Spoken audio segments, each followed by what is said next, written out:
Assalamualaikum warahmatullahi wabarakatuh. Saya Muhammad Faris Hamzi bin Muazzim. Hari ini saya nak bentangkan tentang pendahuluan tentang komponen rumah kami. Rumah yang dipilih ialah single story terrace house type B dengan 20 kaki darab 65 kaki. Luas binaan ni adalah 775 kaki persegi. Seterusnya, untuk shielding kami gunakan asbestos dan bumbung atap genting. Seterusnya, rumah ni dia gunakan rangka konkrit tulang. Seterusnya, untuk dinding dia menggunakan batu bata tanah liat dengan simen berlepa. Seterusnya, rumah ini terletak di nombor 173 Jalan Seri Pagi 5, Taman Seri Pagi, Senawang 7 dengan poskod 70450, Seremban, Negeri Sembilan. Seterusnya kita dapat lihat daripada slide ini rumah yang kami pilih, dan kita dapat lihat plan rumah yang telah kami pilih untuk komponen rumah kami. Assalamualaikum dan salam sejahtera. Saya Nur Insyirah binti Muhammad Mubarak. Nombor matrik saya AA200451. Jadi saya akan menerangkan tentang bumbung dan kemasannya. Bumbung atau atap merupakan elemen perlindungan utama untuk ruang dalam sesebuah bangunan. Maka bumbung rumah yang kami gunakan adalah bumbung tebing layar. Bumbung tebing layar merupakan bentuk bumbung curam yang paling sederhana dan mempunyai dua jajaran satah yang condong dari bumbung. Di samping itu, bumbung jenis ini akan membentuk tebing layar apabila dua cerun bertembung di bahagian tengah. Berikut merupakan kaedah pembinaan. Sebelum melakukan pembinaan bumbung, hendaklah dikenal pasti dahulu struktur bumbung, di mana struktur bumbung ini terbahagi kepada tiga bahagian, iaitu kerangka bumbung, kekuda bumbung dan penutup bumbung.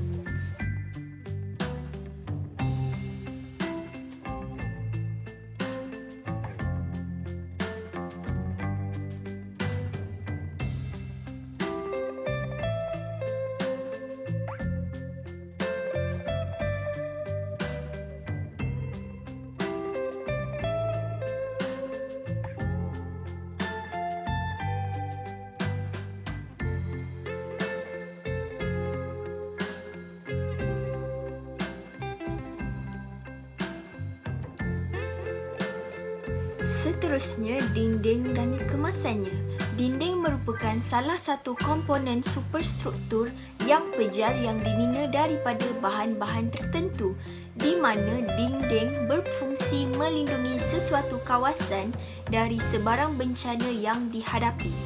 Dinding juga terbahagi kepada dua jenis, iaitu dinding menggalas beban dan dinding tidak menggalas beban. Selain itu juga, dinding terbahagi kepada dua, iaitu dinding luar dan dalam. Pembinaan dinding luar adalah sebagai perlindungan unsur cuaca dan menampakkan struktur bangunan. Manakala dinding dalam pula yang berfungsi sebagai pemisah atau sekatan antara ruang.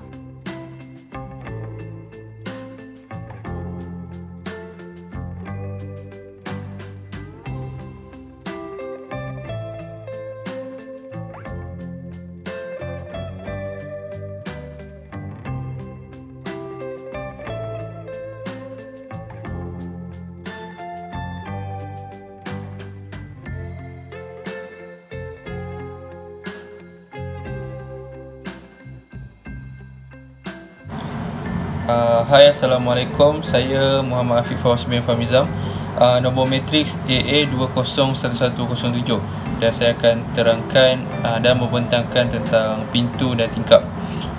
Pintu rumah merupakan penghalang yang keras dan rata yang boleh dibuka dan ditutup untuk mengakses kawasan dan membolehkan laluan keluar masuk di dalam sebuah rumah atau sebuah bangunan. Pintu ni terbagi kepada dua bahagian, iaitu rangka pintu dan daun pintu, dan juga merupakan elemen struktur bagi sesebuah rumah. Pintu yang digunakan pada bahagian rumah yang kami pilih ialah pintu kayu 4 panel, kerana ia mempunyai 4 bahagian daun pada pintu. Jumlah panel pada pintu biasanya bergantung pada pihak pengelang dan tuan rumah untuk memilih. Kenapa pintu ini dipilih? Kerana pintu ini lebih menarik berbanding pintu kayu rata yang biasa, untuk tujuan mencantikkan sesebuah rumah. Tingkap merupakan satu bukaan yang dibina pada dinding untuk memberikan pengudaraan dan membenarkan cahaya matahari untuk masuk apabila dibuka. Tingkap juga dibina ketika pembinaan dinding berlangsung. Tingkap yang dipilih pada rumah ini adalah tingkap jenis tingkap casement ataupun casement window, kerana dia merupakan satu lagi bentuk tingkap rumah yang popular. Bingkai diletakkan melalui engsel di bahagian luar. Ia disukai kerana pengudaraan semula jadi, terutamanya ketika musim panas. Tingkap kaca diletakkan tepat di kerangka pengisap dan kemudian ditutup dengan engsel.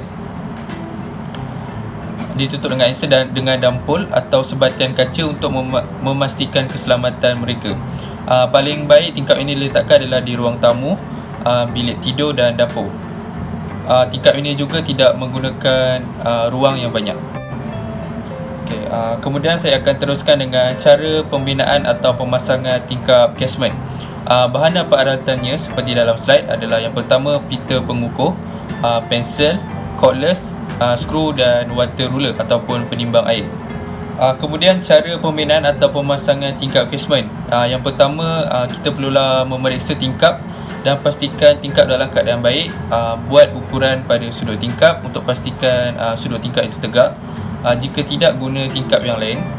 Kemudian kita boleh buat pemasangan pada bukaan tingkap dengan merujuk manual yang disediakan.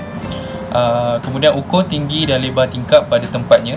Pastikan mempunyai ruang untuk memasukkan tingkap dan tingkap boleh dibuka dengan baik. Seterusnya, apabila sudah dipastikan kedudukan tingkap itu muat, gunakan cordless untuk membuat pemasangan pada tingkap supaya tingkap tidak bergerak. Kemudian buat pemeriksaan pada bahagian tingkap. Selepas pemasangan tu, kita buat pemeriksaan pada bahagian bukaan tingkap supaya tingkap tu boleh dibuka dan dikunci pada keseluruhan tingkap. Kemudian akhir sekali kita boleh gunakan water ruler untuk mengukur lurus dan tegak tingkap tersebut. Kalau tidak tegak, boleh buat pemasangan semula. Kemudian kelebihan dan kelemahan tingkap casement window berbanding tingkap nako ataupun louvered window. Perbandingan ini dibuat kerana tingkap casement dan tingkap nako merupakan antara tingkap yang menjadi pilihan ramai. Casement window. Kelebihan untuk casement window, kelebihan yang pertama adalah kawasan bukaan yang luas, merupakan penebat bunyi, mudah untuk dibersihkan dan lebih ringan, mudah dikendalikan. Kelemahan dia pula, harga dia lebih mahal berbanding louvered window. Apabila dibuka, mudah terdedah kepada cuaca seperti hujan, dan memancarkan sinar matahari terus ke dalam rumah. Kandungan rumah mudah dilihat daripada luar. Untuk louvered window, kelebihan yang pertama, tidak dapat dilihat dengan sempurna dari bahagian luar. Harga yang sangat murah, mempunyai pelbagai saiz dan mampu memaksimumkan pengudaraan dari luar. Untuk kelemahan louvered window, yang pertama, mudah masuk air walaupun ditutup, berpotensi pecah apabila dibuka dan ditutup dengan tidak berhati-hati. Yang ketiga, lebih berat dan banyak perkara untuk dikendalikan dalam proses pemasangan. Yang terakhir, tingkap ini mudah menggelongsok. Kemudian saya akan teruskan dengan cara pembinaan atau pemasangan pintu panel kayu. Antara bahan dan peralatan dia yang kita perlukan adalah yang pertama, engsel pintu, skru, pensel ukuran pita, pahat, tukul, gerudi dengan bateri, cermin mata keselamatan dan kertas pasir. Dan saya akan teruskan dengan cara pembinaan atau pemasangan pintu panel kayu. Yang pertama, membuat pemeriksaan pada lantai dengan memastikan lantai dalam keadaan rata. Ukur dengan tepat lantai berada di bawah aras. Untuk memotong pintu, buat tanda di atasnya menggunakan pensel. Kemudian benarkan ruang 2 mm di antara pintu atas dan sisi. bahagian bawah pintu mestilah 6 hingga 12 mm di atas lantai. Setelah mengukuh, potong bahagian tinggi hentian dengan gergaji. Pastikan anda memotong lebih dari 6 mm kerana jika tidak, anda mungkin perlu memotong bahagian cerun lantai untuk menyesuaikannya. Kemudian gunakan kertas pasir untuk meratakan permukaan pintu yang telah kita potong. Setelah selesai, ukur pintu dan pastikan sesuai. Jika pintu agak besar, ukur dan potong sehingga sesuai. Tentukan kawasan sesuai untuk engsel. Kemudian letakkan engsel pada pintu dan gunakan pensel untuk buat ukuran engsel. Kemudian setelah selesai membuat ukuran, gunakan pahat untuk membuat lubang atau lekukkan cetek pada pintu sehingga engselnya rata pada pintu. Kemudian tandakan engsel pada bahagian engsel tadi. Kemudian gunakan pensel untuk tandakan lubang skru pada engsel. Sedia engsel hendaklah selari dengan hentian. Kemudian buat lubang skru pada bahagian yang telah ditandakan. Kemudian setelah selesai, pasang skru pada bahagian yang telah dilubangkan. Kemudian boleh pasang skru pada bahagian pintu dan pastikan pintu dapat berfungsi dengan cara membuka dan menutup pintu. Saya akan teruskan dengan kelebihan dan kelemahan pintu kayu berbanding pintu fiberglass. Pintu kayu. Kelebihan yang pertama, mempunyai pelbagai bentuk dan design sesuai untuk hampir semua jenis rumah. Material kayu adalah jauh lebih kuat dan lebih tahan, lebih fleksibel dan lebih mudah dibentuk. Kelemahan dia, sukar untuk memperolehi kayu yang berkualiti pada masa kini, mudah dimakan anak-anak, mudah menyerap air dan harga dia lebih mahal. Untuk pintu fiberglass, kelebihan yang pertama, lebih tahan terhadap cuaca hujan dan panas, harga yang lebih murah berbanding pintu kayu, desain yang mewah dengan harga yang berpatutan, cat yang terkena pada pintu mudah dibersihkan. Kelemahan dia, yang pertama, mudah luntur apabila dicat, mempunyai struktur yang tidak berpori, sukar untuk dipotong apabila saiz pintu lebih besar. Saya akan membentangkan elemen yang telah saya pilih, iaitu lantai dan kemasan. Pertama, saya nak terangkan slide ini. Lantai merupakan bahagian permukaan. Saya akan terangkan tentang lantai. Lantai ni dia merupakan bahagian permukaan tapak yang rata pada setiap aras bangunan. Setiap rumah biasanya, setiap bangunan mestilah ada lantai. Lantai ni dia menerima beban hidup ataupun beban mati. Seterusnya, fungsi lantai menyediakan permukaan yang rata, menyokong beban, manakala lantai pada lantai atas menjadi shielding untuk tingkat bawah. Seterusnya, menjadi penebat haba, penebat bunyi dan penebat api. Ciri-ciri lantai ni dia perlulah mempunyai keselamatan dan kesedasaan penghuni. Seterusnya, jenis-jenis lantai. Kita ada dua jenis lantai, iaitu lantai bawah dan lantai atas. Kemudiannya, lantai bawah terbahagi pada 3 dan lantai atas bagi kepada 4. Lantai bawah iaitu lantai bawah padu, lantai papan aras bawah, lantai bawah berongga. Untuk lantai atas, lantai kayu, lantai konkrit bertulang, lantai pra-konkrit pra-tuang, lantai komposit. Seterusnya adalah langkah-langkah pembinaan lantai. Pertama adalah kerja-kerja masuk tanah. Langkah yang pertama, kita kena buka papan cetak pada bahagian dalam, pada grounding beam, dan tinggalkan papan cetak pada bahagian luar. Seterusnya, concrete slab dilakukan selepas beberapa hari kerja masuk tanah dibiarkan. Langkah yang seterusnya, selepas dah cabut papan cetak tadi tu, kita kena bersihkan untuk menjaga tapak dan tinggalkan papan cetak pada bahagian luar. Seterusnya, concrete slab dilakukan selepas beberapa hari kerja masuk tanah dibiarkan. Langkah yang seterusnya, selepas dah cabut papan cetak tadi tu, kita kena bersihkan untuk menjaga tapak pembinaan tu sentiasa bersih. Dan selain tu, kita boleh gunakan papan cetak ni untuk projek yang lain. Seterusnya, kerja-kerja masuk tanah ni kita nak kena guna JCB backhoe holders dan tenaga kerja buruh. Seterusnya, tanah ni kita kena pastikan tanah ni tak berketul ataupun jenis yang peroi. Biasa kalau yang saya dapat tahu daripada tempat lain, dia akan gunakan pasir. Seterusnya, kita nak pastikan tanah yang kita masukkan ni tak melebihi rasuk, sebab kita nanti nak masukkan kasaran. So kita kena pastikan tanah dengan beam tu dalam 3 hingga 4 inci. Lepas tu kita akan masukkan kasaran. Seterusnya, pada bahagian tandas, kita tak akan masukkan tanah pada waktu yang sama, sebab kita nak mudahkan kerja perpaipan, dan kita nak lantai tandas ni lebih rendah daripada lantai yang lain.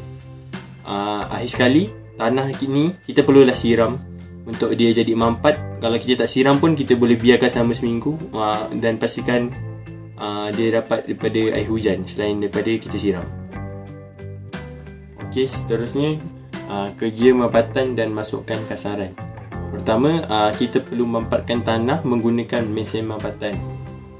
Mesin mampat ni kita boleh dapatkan dalam harga 120 hingga 150 ringgit sehari. Kemudian lepas dah mampatkan tanah, kita masukkan pula kasaran pada tapak pembinaan tu. Kita akan gunakan JCB ataupun tenaga kerja buruh. Seterusnya, dah lepas masukkan kasaran, kita kena pastikan kita mampatkan pula kasaran ni dengan mesin mampatan tu lah. Kemudian selepas kita dah masukkan tanah dengan kasaran dah mampat, kita kena pastikan ketinggian dia sama dengan rasuk. Okey, selepas tu kita akan buat kerja yang lain. Kita akan letakkan plastik membran ni pada atas tapak. Kita kena pastikan plastik membran ni kita dapat elakkan konkrit dia terus meresap ke tanah ketika kita letak konkrit lah. Seterusnya, harga sebelum plastik membran ni dalam RM60 hingga RM70. Kerja seterusnya, lepas kita dah letak plastik membran, kita akan letak BRC pada atas plastik membran.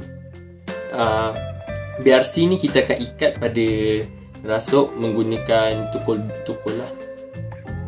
Langkah seterusnya, sebelum tu kita kena pastikan BRC ni tak menyentuh plastik membran. So kita akan alaskan menggunakan tauhu ataupun kita panggil alas konkrit. Dengan ketinggian dia adalah 2 inci. Ini untuk mengelakkan BRC ni terkena pada plastik membran. Selepas dah masukkan tanah, dah buat mampatan, dah tak plastik membran, tak BRC, kita akan buat kerja-kerja konkrit lantai. Okey, kita akan gunakan kren mudah alih untuk memudahkan konkrit ni diletakkan pada lantai. So selain tu, kita dapat mudahkan tenaga buruh kita. Next, sebelum kerja konkrit lantai ni, kita akan siram air pada tapak pembinaan. Ini nak elakkan konkrit mengeras dengan cepat. Konkrit yang kita gunakan adalah ditempah di kedai konkrit yang akan dihantar menggunakan lori siput. Okey, seterusnya konkrit yang digunakan ni kita perlu buat ujian slam test dulu. Lepas tu konkrit time slam test ni perlu dah dikacau menggunakan batang keluli. Lepas tu kita perlu gunakan prosedur slam test. Okey, seterusnya kita akan pastikan yang slam test tu dapat terus slam seperti gambar rajah yang ada pada slide. Kita kena pastikan dia dapat terus slam, bukannya zero, collapse ataupun shear. Okey, seterusnya lepas dah buat slam test, kita kena buat cube test. Ujian konkrit ni untuk kita kena pastikan dia capai piawaian yang kita nak lah. Okey, seterusnya kerja konkrit lantai boleh diteruskan dengan menggunakan kren mudah alih. Kita dapat memudahkan pekerja kita untuk meletakkan konkrit pada lantai. Konkrit mula-mula dimasukkan ke dalam timber, kemudian kren mudah alih akan bergerak ke tapak.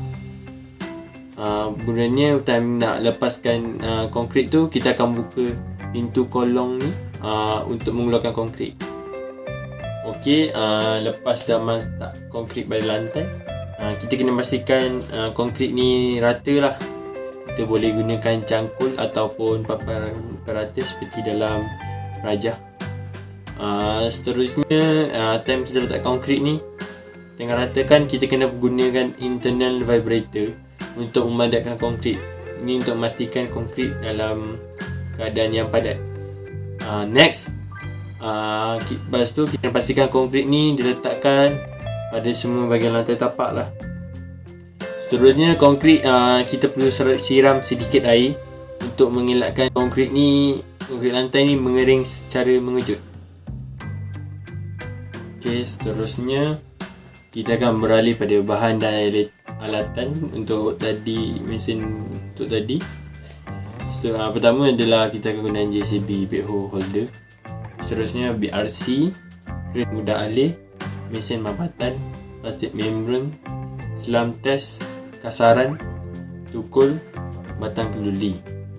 Untuk slide yang seterusnya adalah timber, lori siput, papan perata, internal vibrator, cube test, konkrit dan akhir sekali cangkul. Seterusnya kita akan sambung kepada kerja-kerja kemasan lantai. Yang pertama, sebelum membuat kemasan ni, kita kena pastikan lantai dalam keadaan semua sama rata. Seterusnya kita akan start kemasan kita dengan bancuhan simen dengan campurkan susu gam dan air di dalam baldi simen tu. Next, kita akan letakkan simen gam ke dalam baldi simen bancuhan tadi tu dan simen biasa menggunakan sudip. Pastikan simen gam ni dia lebih banyak berbanding simen biasa. Contoh dia, kalau kita letak 10 simen biasa, kita lebihkan simen gam dalam 10 simen biasa dan 15 simen gam. Seterusnya kita kacau bancuhan simen sehingga sebati. Lepas tu kalau terlalu pekat, tambahlah sedikit air. Langkah yang seterusnya, lepas dah siap bancuhan simen tu, susunan jubin ni mestilah ditentukan dengan meletakkan tali di antara bilik tu secara menegak dan melintang, sebab kita nak start benda ni dari tengah. Okay. Seterusnya, ambil bancuhan simen tadi, letakkan pada lantai simen dengan menggunakan perata simen bergerigi. Ini nak jadikan simen tu dia rata, lepas tu dia macam berombak.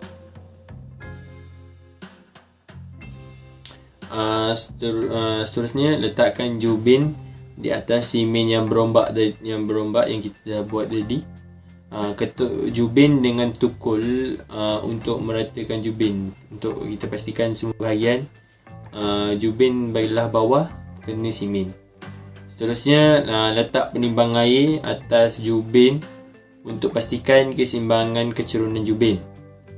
Lepas tu kita ulang langkah yang letak simen pada lantai dan ketuk dan keseimbangan kecerunan jubin. Akhir sekali, lepas dah siap pada semua ruang, bersihkan permukaan jubin yang terkena bancuhan simen. Lepas tu masukkan kapur di celah jubin. Itu sahaja untuk kemasan lantai. Seterusnya, bahan dan alatan kemasan untuk lantai. Pertama, kita perlukan susu gam. Kedua, simen gam. Ketiga, sudip simen. Yang keempat, simen biasa. Yang kelima, baldi simen.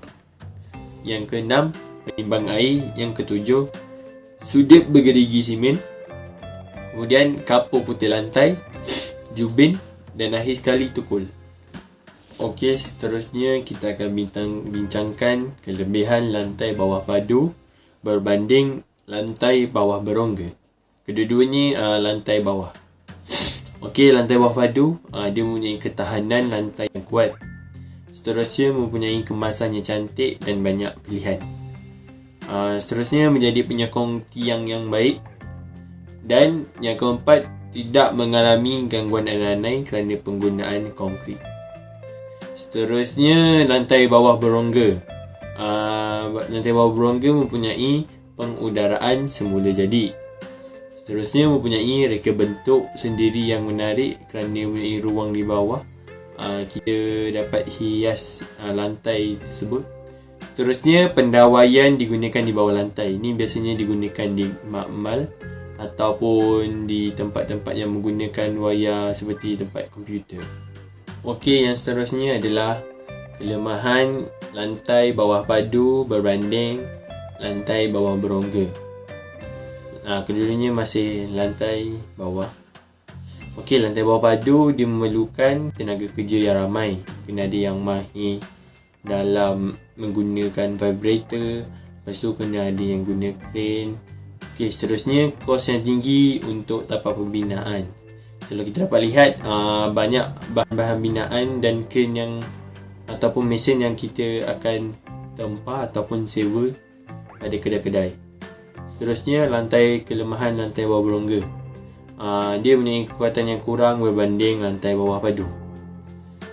Seterusnya dia memerlukan tenaga kerja yang mahir sebab tiada mempunyai ruang di bawah dan kemungkinan akan digunakan untuk pendawaian elektrik. Hai, Assalamualaikum dan salam sejahtera. Nama saya Muhammad Nur Iskandar bin Mahathir. Nombor metrik saya AA20049. Saya akan bercakap mengenai siling dan kemasannya. Siling secara amnya tidak dianggap sebagai elemen struktur, melainkan untuk melindungi bahagian bawah bumbung dari lantai di bawah. Siling boleh dibentuk dan dihiasi mengikut cita rasa tersendiri. Dan sebagai contoh, siling tergantung di bangunan keagamaan. Seterusnya, terdapat dua jenis siling yang terdapat dalam perbincangan ini. Yang pertama ialah siling plaster dan yang kedua ialah siling asbestos. Rumah yang kami telah pilih menggunakan siling asbestos, jadi ini ialah senarai bahan-bahan yang diperlukan untuk membina rangka siling. Yang pertama ialah C-channel, yang kedua cordless, yang ketiga skru, yang keempat penukul dan yang terakhir paku.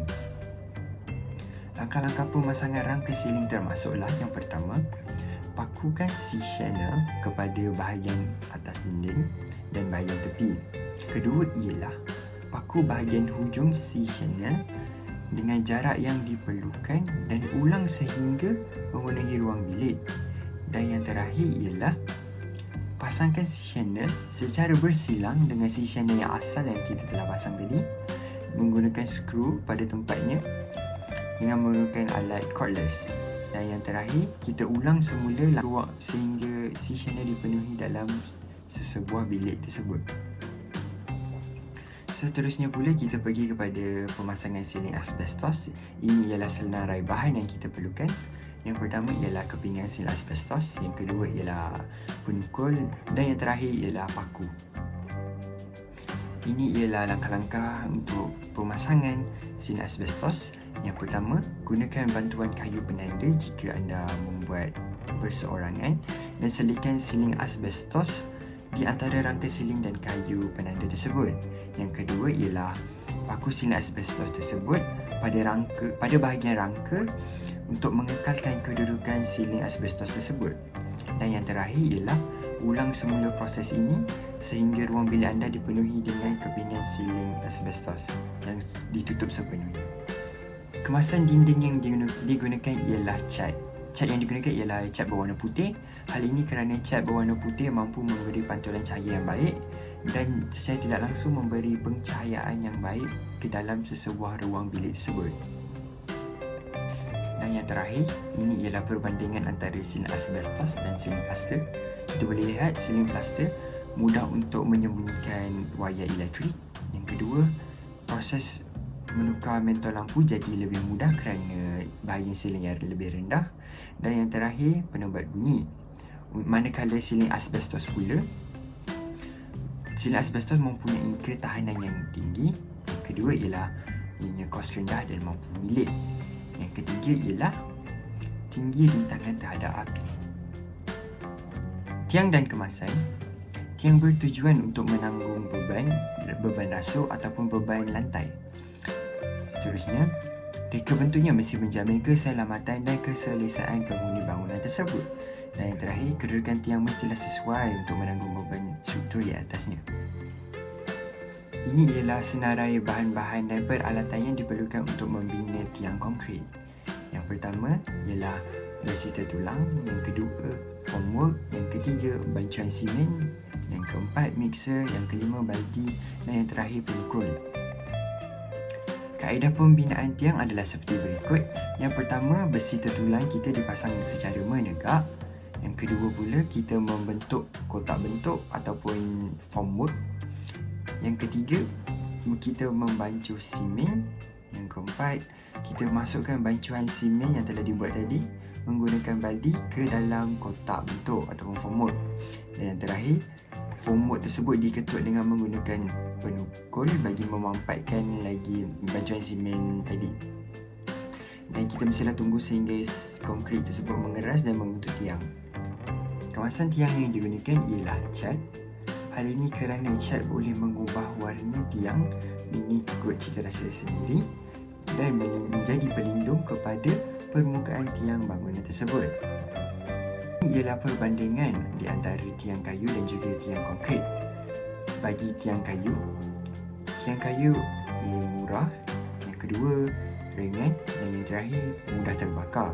Seterusnya, tiang konkrit yang pertama tinggi rintangan terhadap api, yang kedua kuat dan kukuh, dan yang terakhir mungkin akan berlaku kerekahan pada tiang. Okey, hai, nama saya Ahmad Syazam bin Jeffrey. Nombor matrik saya AA200686. Okey, saya akan menjelaskan tentang rasuk. Rasuk merupakan komponen mendata atau melintang yang menanggung beban membari bumbung, lantai dan dinding serta beban kenaan. Rasuk menahan beban secara mengatasi lenturan, rincih dan puntiran, iaitu torsion.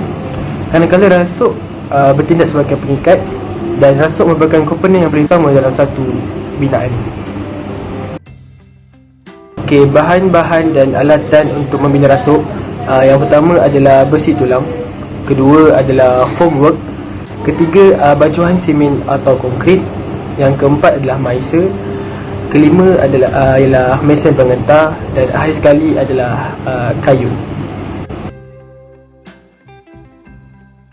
Okey, cara-cara pembinaan rasuk bawah. Yang pertama, kotak bentuk boleh dibina terus di atas tanah setelah kerja pengorekan parit untuk rasuk bawah siap.